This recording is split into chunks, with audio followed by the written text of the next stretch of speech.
Welcome to Limitless, the BlindBeginnings podcast where seeing things differently inspires limitless possibilities. This podcast is being brought to you by BlindBeginnings, an organization based in Vancouver, Canada, that supports children and youth who are blind or partially sighted, along with their families. Limitless was created in order to inform, educate, entertain, and share stories from within the blind and partially sighted community in order to show the world that the opportunities for those who are blind or partially sighted are truly limitless. And now, it is my pleasure to introduce you to your host, the Executive Director and founder of BlindBeginnings, Shawn Marcellet. Welcome back to Limitless, the BlindBeginnings podcast. I'm your host, Shawn Marcellet, and thank you for joining us again this week. We are talking today about what it's like to grow up in another country outside of Canada if you are blind. And we have two co-hosts here today. We have Alethea, who joined us way back to talk about drumming. Welcome, Alethea. Welcome. Welcome. I'm really glad to see you. Thank you for having me. Yeah, thanks for being here. And we have Aly, who I think this is your first time. Welcome, Aly. Yeah. Yes, thank you. Well, you know what? I'm going to get you both to introduce yourselves. So can you each tell our listeners just what is your level of vision and why this was an interesting topic for you, or why you wanted to be here today? Alethea, why don't you start? Well, so my vision is that I'm completely blind. I think it's good to hear other people's perspectives about what it's like to grow up with disabilities in other countries, because I feel like it kind of helps us, like, as a community, gain more perspectives and like maybe think about how we can make things better in terms of accessibility and whatnot. Mm-hmm. Awesome. Yeah. So Alethea is going to help me ask some questions because Aly and Nick both have some experience growing up in other countries. Aly, why don't you introduce yourself and tell us kind of what your experience with this is? Okay. Yes, I'm Aly. My level of vision, I have a little bit of peripheral vision, mostly on my right eye, but on my left a little bit also. I grew up I was born in Canada, but raised in Mexico. I was 10 years old when I lost my vision. All right. Well, now I want to introduce our guest today, Nick from Bermuda. And I was introduced to Nick because he's interested in getting involved with BlindBeginnings. And I don't know much about his story, but we're really excited to have him here to tell us. Welcome, Nick. Yeah, thanks for having me. I'm so happy to be here. Can you tell us a bit about yourself? What is your level of vision, and tell us about Bermuda a little bit. Yeah, so I was born and raised in Bermuda. I was born with a couple of conditions, nystagmus, underdeveloped optic nerves, and a couple others. It's just a little little cocktail of problems, but that left me with some pretty limited vision. I have very, very limited vision in my right eye. I have more in my left eye, but it's still not very good. Peripheral vision, I don't have very much of that either. And I struggle to focus on things. So I can see a little bit, but just not a lot. And yeah, Bermuda is absolutely awesome. It's getting kind of warm now. It's very hot and humid, and it's tourist season. So lots of people around the island, and yeah, it's a great time. So what was it like for you growing up in Bermuda as a blind person, and how did people react to that? Yeah, growing up in Bermuda, it was pretty difficult. We're a small island, only 70,000 people. So as you can imagine, there's probably not too much as far as help, especially when I was coming through school, through like primary, middle, and high school. That was all very difficult. There wasn't very many options for people with visual impairments and low vision and visually impaired. There's only really one organization, and it was called, they've changed their name to Vision Bermuda, but they weren't very well known, and I wasn't involved with them a lot. So I kind of was getting through school on my own. I had a little bit of help from teachers who would remember that I was, blind, and they would remember to do things to help me, but others would forget. I would get kind of lost in the class, and I was kind of timid, so I did not like to ask, and keep reminding teachers. So I kind of just got through. I used to have to walk up to the front of the class to write notes off the board, and I hated that. So I just decided to stop doing that and kind of get through how I could. Yeah, I guess that's a little bit how I was getting through school. Did they provide you with any technology to help you with your education, or did you need technology? I probably did need technology. I probably did. There wasn't very much available. There was one time that a person from the States came with some technology for blind people, and I went and tested some of them out, but I just never found anything that really worked well for me. As far as like using computers, I just like use the magnifier and would get super close to the screen, which wasn't very helpful either. And so yeah, that's pretty much all I had. And so that's how I had to kind of try to get through middle school and high school. And oh primary wow, that school. must have been really difficult, like glaring at the screen like all day, really close up. Yeah, like, I can only imagine, like in COVID, like everyone's eyes, well, especially for all the sighted people, right, looking at the screens, right? I can only imagine for you, like, oh. Before we move on from education, I just want to ask Aly, how does this compare for you in Mexico? What was education like? What kind of supports were available to you when you lost your vision? Well, actually, I was homeschooled my whole life. So even when I did lose my vision, I still went on being homeschooled after I got better. But they're really in Mexico, like at least in the part that I used to live in, there wasn't really much to be offered. It was very tough for me when I lost my sight to be living down there because I depended on people and I didn't really have any independence at all. Yeah, so what was it like for you to travel independently on your own? Like, did you have someone with you to guide you, or how did it work for you? Yeah, I mean, it wasn't a big deal for me because I always traveled with my parents up until I went off to college. So I didn't really have a problem with as far as like airport travel. But until I went off to college, and that's when I started getting help through the airport because I could not do it by myself. That was a big fear. So I was like, yeah, and now I get support, and it's the best thing ever. You get to skip all the lines, and people are really nice to you. You don't have to stress about anything. Like my moment to shine. So it's probably one of the highlights of being, visually impaired and not being able to see is just is those perks like that. Oh yeah, like let's just play the blind card. Oops. Exactly. Oh, I didn't see those arrows. Sorry. What about things like we have audible traffic signals and public transit is pretty good, and in Vancouver especially it announces the next stop and the SkyTrain talks to you and tells you where you are. So do you have any kind of accessible transit in Bermuda? We have it. I learned it. We don't have it as good as you have it in Canada, where you have them announcing the stop, and it's not super great for visually impaired because I don't think the bus drivers are trained in how to help people with that. So I'm always having to ask for where my stop is and just be like, tell them I get here, please.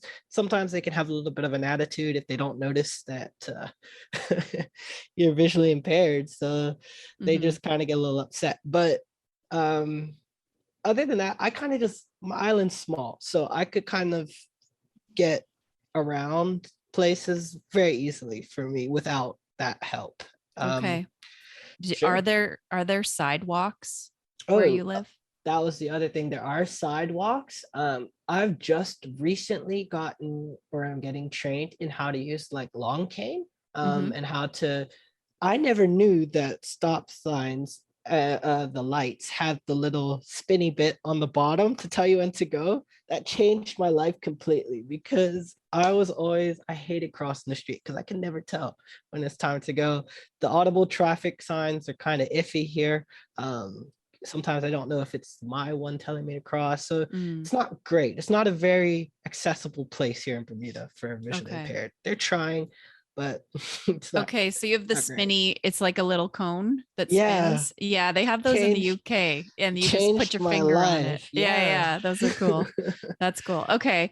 Aly, what about in Mexico? What is like walking around like on your own if you're blind in Mexico? Honestly, it was really hard for me. I didn't really do it because most of the streets are not paved, and the ones that are, the sidewalks are like 2 feet wide, and they put garbage cans in the middle.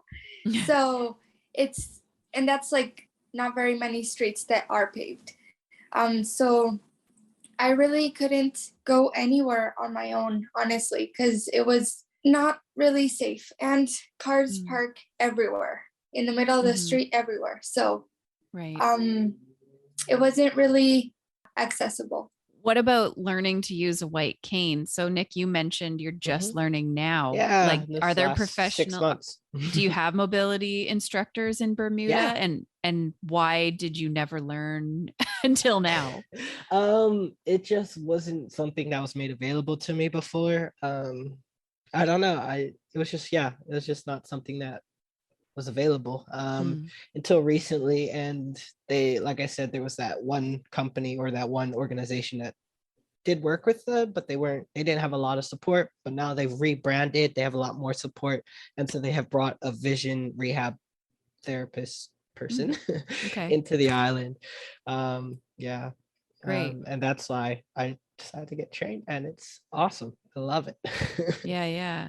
I've What walked about into my fair share of street signs and trash cans too, though. So Yeah. it's been a long time coming. yes.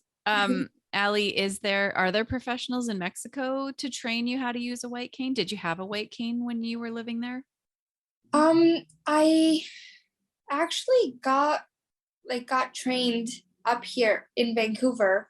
Um, but in Mexico, there isn't really that, at least in the city that I lived in.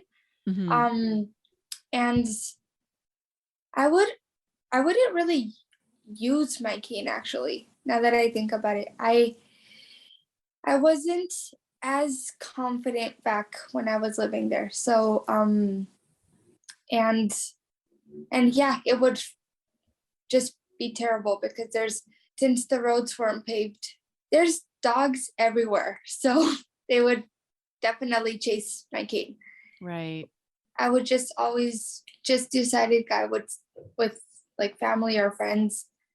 So I'm curious about like just society as a whole in those countries. What are the perceptions of blindness? Like, how do people treat you as a person with a white cane in Mexico and in Bermuda? Like, what reactions do you get? Are people kind of like, oh my goodness, can I help you? Or do they ignore you, or do they tell you should go back in your house because that's where it's safe? Like, what what kind of reactions do you get? Nick, why That's don't a you good start? question. Wow, that is really good.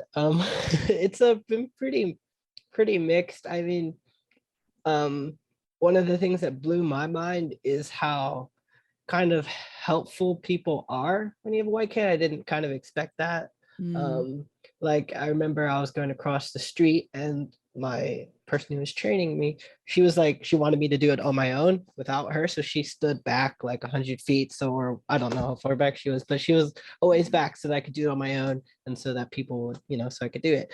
mhm. So I went to cross and a guy walks up next to me and he's like, it's good to cross now. I'll help you get across. And then he just helped me cross the road. And I was like, that never happened before in my life. And then Mm. I got in trouble for cheating because I'm supposed to do it on my own. But but Nice. people have been really nice. But then there's also a little bit of confusion. They're like, what is that? Why do you have a cane? Like Stick. yeah, a stick. I was on a boat yeah, just yesterday. And they're like, what is this stick that you have? Are you like going hiking or something? Right. What's happening? And so it's a conversation starter for sure. Okay. So some people don't know what it is at all. Yeah, Like they don't there's not, understand, yeah. a little ignorant about it. Okay. What about in Mexico, Aly? You said you didn't really use a cane there, but people knew you were blind. Like what was their reaction to you? Yeah, people that know me, do know I'm blind. But when I used to meet people, since I like knew people, since I didn't have my cane, sometimes I went hours talking to them or being in the room and they would never know. And I would leave Right. and they would never know. And then when someone would bring it up or something, they would look at me and be like, "You can't see." And then would be like, "Yeah, no, I can't see very well." Like in Mexico, everyone's so close and friendly, and I never tried crossing, like going out on my own because of the safety and the roads not being very accessible and stuff. But no, when I guess when I went out, I would always have someone guiding me. So, and Yeah. I had to really trust that I had to really know that I could trust them, because I've had weird incidents before that. I don't have my cane and people don't tell me about the step or something. I think it's so funny that you mentioned that you went a long time without people noticing or people not knowing, you were blind. It was the same thing for me. I could hide it pretty well. I could fake it till I make it, and then it just surprises people. They're like, no way. Yeah. It's like, yeah, but you do have to trust people for sure. You have to have good friends. And luckily I have had a great family and great friends who have helped me, no matter where I am. So Yeah, for sure. Is there an expectation that if you are blind, you will have a job or is there a certain sort of profession that you're kind of encouraged to pursue if in Mexico or Bermuda when you're blind? I don't think so. Not here in Bermuda, at least. My profession, I want to go into psychology, the psychology field. So I got in touch with a visually impaired psychologist here in Bermuda. And so I was able to, talk with her and figure out how she does things, but I don't know of any profession that blind people can do. Right. Or is expected to do, I should say. How did you find her? So I was going to my own therapist and then I was talking to her about it. I'm like, this is the field I want to go into. And she's like, I know someone who is blind as well. And I think it would be great if you met with her and talk. Cool. And then I also met with another person in Vancouver. I got in touch with Shawn, Vancouver, different Shawn. And I was able to chat with him as well. And yeah, so it's just, yeah. There's blind people in every profession, I think. All Absolutely. The good ones, at least. All the good ones. I wouldn't want them being firefighters, but yeah, maybe not. Maybe not everyone, but although, I mean, who can see in the smoke? Really? Maybe we'd be great firefighters. Yeah, hey, I don't know. No limits, man. What about like dealing with like all the darkness and all that? That's true. People always get scared. Yeah, we'd be top notch. I always said to my parents, like, if we ever had a power outage, I'm in charge. Yeah, exactly. When my dad and I used to like fight or play fight or whatever, I would always turn out the lights so I could tell them that we were on even playing field now, so I could fight him. That's smart. So we could fight fairly. Yeah, I love that. Aly, what about you? Did people talk to you about what kind of job you would do when you grew up in Mexico? Well, I mean, I was 10 when I lost my vision. But I guess, I don't know, like for me in Mexico, it's really, really easy to start up a business and get it going. So I always started my own businesses at home. and still, even when I lost my sight, I recuperated from me being sick. I kept on those businesses going, and my mom's actually still running some of them down in Mexico for me. What kind of businesses do you have? So in Mexico, you can literally sell anything. Okay. So I years ago I started up like a school supply business. Really, the stores and businesses there were really putting the prices up high, and a lot of people there don't really have much money and they couldn't afford it. So I decided to start up a business, a school supply business, and with lower prices, and I would still make a profit. And I started up that business and many more Wow. that I could just ongoing. But I think that's a great way to help us within the community, because it to me, I feel like it's good to fill needs. Like, that's kind of my take on it. And yeah, there was one thing I did want to add to that. Now that I'm thinking about it, back when I was younger, they there was this organization that for blind people. I really can't remember what it's called. It's really frustrating me. But blind people would go and make chairs and sell them. So like they would make like these like special chairs. I don't know how to explain it better, but they would make chairs and they would sell them. So that was kind of, I guess, what blind people were expected to do then. Like if you couldn't see, this is like something you can do. Yes. Just sit around and sing Kumbaya and make chairs. Yeah. Okay, cool. What was your reaction like when you came to Canada? Like, what shocked you when you came here? What shocked me about coming to Canada is probably how much you had to offer for the visually impaired, and how there was just so much here. It just kind of it was overwhelming. Like when I came to university, there's so many helps for exams, different ways. They have it in Braille if you want it. You can get your things printed in Braille, bigger fonts, whatever you need, and they're willing to help you. And the teachers and professors are so helpful. But not only that, just like the different businesses that were around. Like there was a business that sells technology for the visually impaired, and I was like, there's a store that does that? That's amazing. And and there's just so many things. And even finding out about BlindBeginnings, that's something I would have loved to have, an organization like this growing up, and being able to have like a support system like that would have been awesome. Like all these things, there's just so much, and I was just blown away. And now you're even telling me that buses talk to you and tell you what stop is coming next. Yeah, right? Like you just go into the shop like, what? I didn't know this could exist. What? It makes my life so much easier, kind of thing, right? You just go into that shop.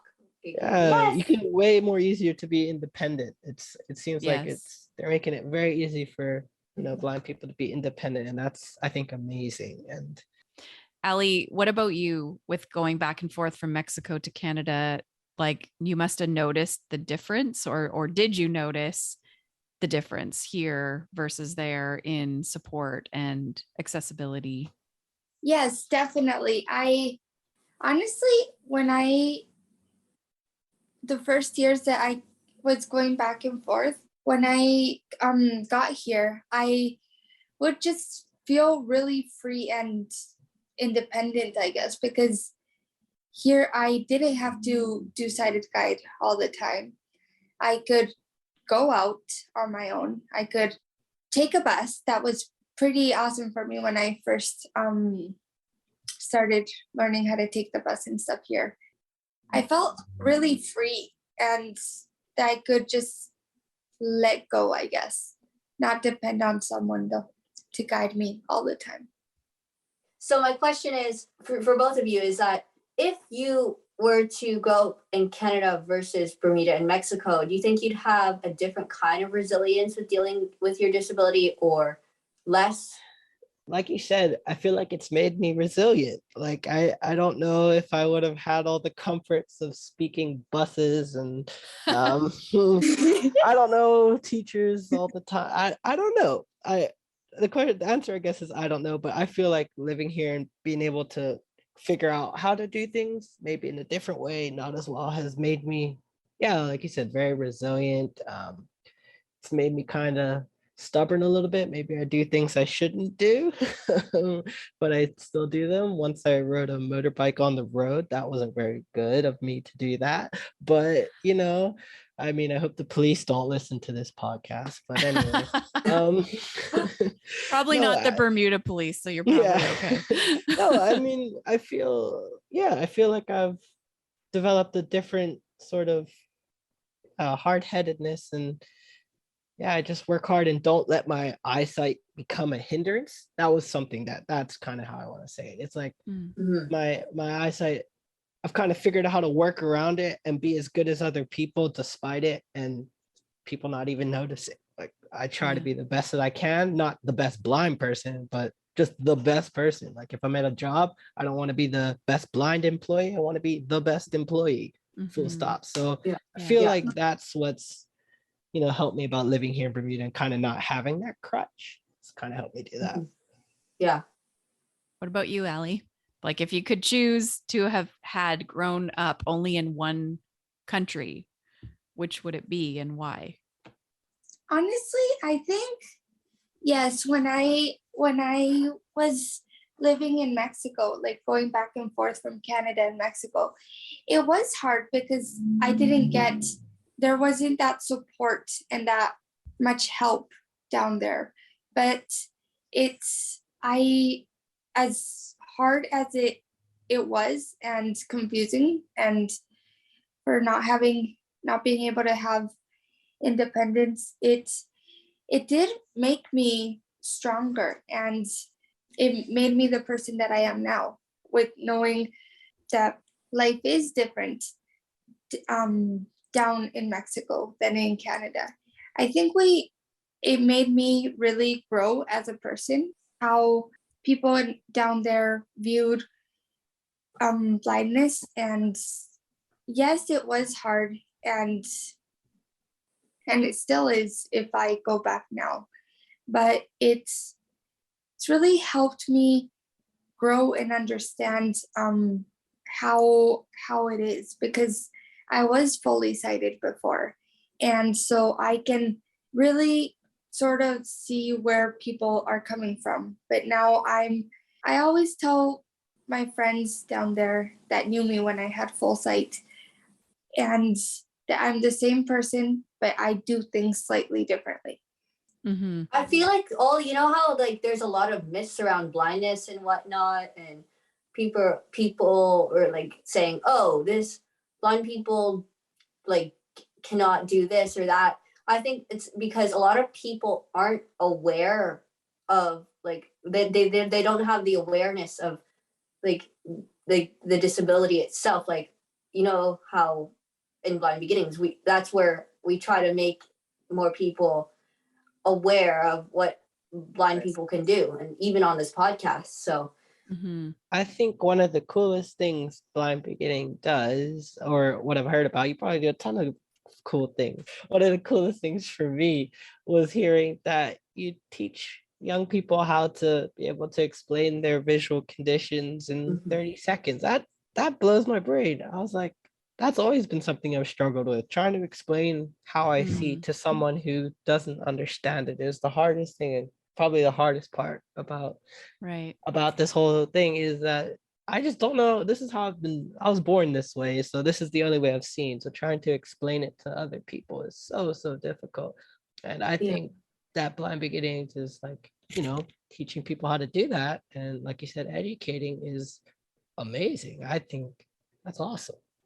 I was just thinking about the resilience thing to go back to that. Although I also wanted to comment on what you just said, Nick, about teaching kids how to explain what they can see, because I think it's a really interesting point that if you've never seen perfectly what everyone else can see, how the heck are you supposed to explain what you can see, right? Like you have nothing to compare it to. It's like asking someone fully sighted to explain how they see. I mean, they wouldn't really know how to do that either. So it's just something I think people don't think about. They're just like, oh, how do you see? What can you see? And you're kind of For me, like, I don't know. I just see. that's the hardest part. And unfortunately, that's every new person you meet. That's the conversation you're having to have. Yeah. First question And they want to know usually. It's probably the hardest thing, I think. Yeah. I don't know about you Yeah. guys. I'm thinking about resilience from those of us, Alethea and I, who grew up in Canada with a visual impairment. And I kind of don't want all our Canadians who are blind being like, it's not that easy. It's not that Lucky cushy. ducks. I feel very appreciative for the supports that we have. And I should add too, that for the first couple decades of my life, some of these things didn't exist yet. You know, like you couldn't just like use a computer and access the internet and have it talk to you. And there were no talking buses and all of those kinds of things. But it's interesting though, the resilience. Like I definitely think I'm more resilient because of my blindness as well. But I can't really even imagine growing up in a place like Mexico where I couldn't even go for a walk by myself. Like going for a walk around the block independently as a teenager wouldn't have been safe. It would have been scary. So yeah, it's just reminding me of just how privileged I was to grow up here. Alethea, I'm just wondering if you're having any thoughts about this. You know, I sometimes feel like, I don't know if this applies for you to Aly and Nicholas, but if growing up in Mexico, I feel like maybe you'd have less things, like you'd have less freedoms and all that. And then you come to Canada and like living in Mexico and Bermuda, and you come to Canada and you have the freedom to be able to walk out of your house and to go wherever you need to go. Does that make you both more thankful and gratitudinal towards that freedom? Like maybe you appreciate it more because you didn't have it. For sure. Yeah. Like that feeling of independence, not that I don't love my parents, but they, care about my safety. So they would always help me try and help and do everything. But it gets kind of frustrating when I went to Canada and just having the independence to be able to do things like you're saying. I really appreciated it not having it before. I appreciated it so much. Even like you can grocery shop now. You can do it all online. Like, how cool is that? And like, yeah, it kind of made me feel like I could live on my own. I guess not that I never thought I would, but like I could do it on my own, like in Canada. And that sense of independence feels really good. And yeah, and I definitely appreciate it not having had it in Bermuda. Yeah, same for me. Spending a lot of my life in Mexico and in Canada, going back and forth, it really, as much as like Latino people are very friendly, and so like I wouldn't have a problem with them being like, oh, I'll guide you, but they don't really know how, so I always had to tell them. But coming here and just having the knowing, just knowing that I can just go out by myself and go for a walk, or go out and take the bus and go meet a friend. And that feeling is pretty amazing. I don't know how to describe it. Yeah, no, that's perfect. What about learning sort of the culture when you're blind? I lived in England for 6 months. So I had a little bit of a taste of like going to another place, but for the most part, we're not that different from England, I feel like. But I remember an example of Halloween, dressing up for Halloween in Canada. You can dress up like anybody. It's not necessarily like a scary, symbol and I didn't really have a costume with me because I was only there for 6 months. And I had a dress that looked like something Julie Andrews would wear in The Sound of Music. So I dressed up like Julie Andrews, sort of. And people were like, like that wasn't a costume that you would wear in England. Like you wouldn't dress Huh. up like a British celebrity, for Oh, example, or really? like a Ah, character from a movie. You know, I that's not a thing. interesting. I But thought Halloween was just about like dress up like anything you want kind of thing. that's what it is here, but I Very- don't think that's what it is everywhere else. So that's just one Oh. example where I felt like, Yeah. oh, I'm a fish out of water. I don't really understand the culture completely. What was that like for you guys in Canada coming from another country? Like, did you experience something like that where you're like, oh, the rules are different here and I don't know what they are? Not really. I guess the biggest culture shock was how talkative people were. Like sometimes people would just strike up conversations with me, and I'm like, "Oh, you're talking to me. My bad."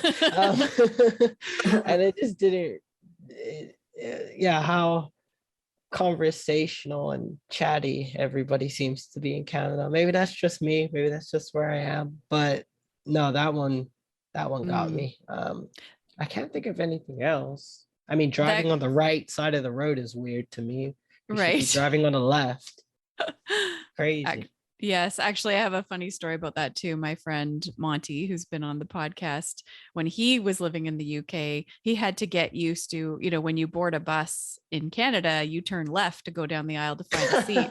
And he kept trying to turn left and smash into the front, you know, the Oh. dash or whatever. Oh no. Because Oh it's just such Yeah. a habit to like turn left when you board a bus. So that was definitely, and he's totally blind. So yeah. Yeah. But you know, the friendly talkative thing could be also if you're using a white cane. I do feel like people talk to you more maybe when you're blind than when you're not. You know, if Hmm. you're just sort of, oh, the curious questions, the where are you headed, the have you always been blind, the Yeah, those what kinds school of did you things. go to? Yeah. Do you have a job? Like those Hmm. kinds of questions. It might, if you don't have your cane, you might not find people quite so chatty in Hmm. Canada. Hard to say. It depends where in Canada also. Like I should preface, we're in Vancouver, British Columbia. There's, you know, Canada's a huge country, but I want to say for you guys coming from Mexico and Bermuda, what is your favorite thing about Mexican and Bermuda? Mexico and Bermuda, and what's your favorite thing about Canada? favorite thing about Mexico? People. The people are, everyone just talks to you. Least favorite is that roads aren't accessible. In Canada, just that it's more accessible. You have way more opportunities. Yeah, for me, favorite thing about Bermuda, I mean, it's really small, so I've pretty much mastered it around here.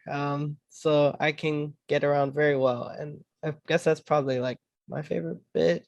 Like I don't feel that nervous going around places. I mean, I've just been doing it for 23 years. I can get around.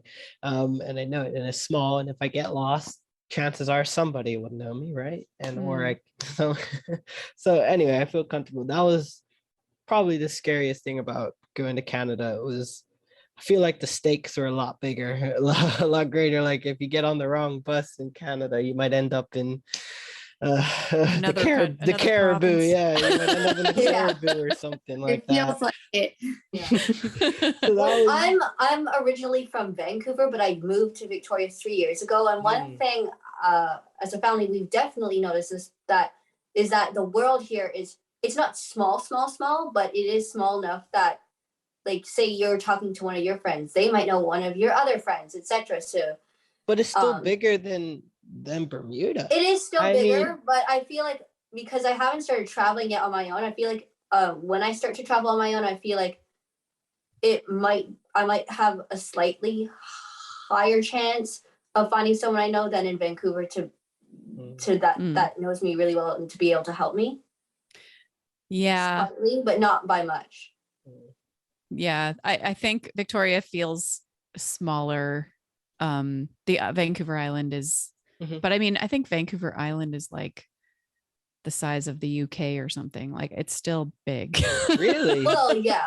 No, Maybe yeah, not. like I really don't know small. if that's true. Don't quote me, but No. Okay, yeah. but also Vancouver, because of all the municipalities that just sort of like Greater Vancouver is many, many cities, right? It's just spreads from one. Like you don't notice you've moved from New Westminster to Burnaby to Vancouver, and you wouldn't be able to tell the difference. Where Mhm. I think in other parts of the world, there's like rural stuff between the cities. So you're kind of like, you only have to know your city. But in Vancouver, it just, you're right. Like you can get on a bus in like Burnaby and end up in Abbotsford somehow. Yeah. Right? Yeah. And then not know how to get back. And Yeah. anyway, that's probably why I stayed away from the buses. Just had good friends who drive me Yeah. to Walmart or whatever. I guess the best thing about Canada though was like I said earlier, it's just how much there was to offer for blind people. It was really great and kind of overwhelming, but at first, but then it was like I could get used to this. I Mhm. feel luxury. I like it. Nice. And you are coming back to Canada, right? Of course, yeah. In Nice. August. I'll be Cool. back. Well, thank you so much, both of you, for sharing your experiences. Yeah. It's been very informative and super interesting. I really Mhm. appreciate your honesty and your vulnerability and explaining to us what it was like. Thank you. Yeah, thank you. And thank you, Alethea, for joining me to ask these questions. Mhm. Anytime. All right. We'll have you guys are back. Great. You've been listening to Limitless, the Blind Beginnings podcast. If you have a question, a comment, a future topic request, please send us an email to limitless@blindbeginnings.ca. Please share our podcast with a friend, like, subscribe, leave us a rating, and join us next time. This podcast has been brought to you by Blind Beginnings, an organization based in Vancouver, Canada, that supports children and youth who are blind or partially sighted, along with their families. Music for this podcast is composed by Shawn Bishop and Clement Chow. Production and audio editing by Rob Minot. For more information about Blind Beginnings and the work it does to support children and youth who are blind and partially sighted, along with their families, visit us on the web at www.blindbeginnings.ca, and also remember to follow us on Facebook, Instagram, and Twitter. We thank you for joining us, and we look forward to seeing you next time.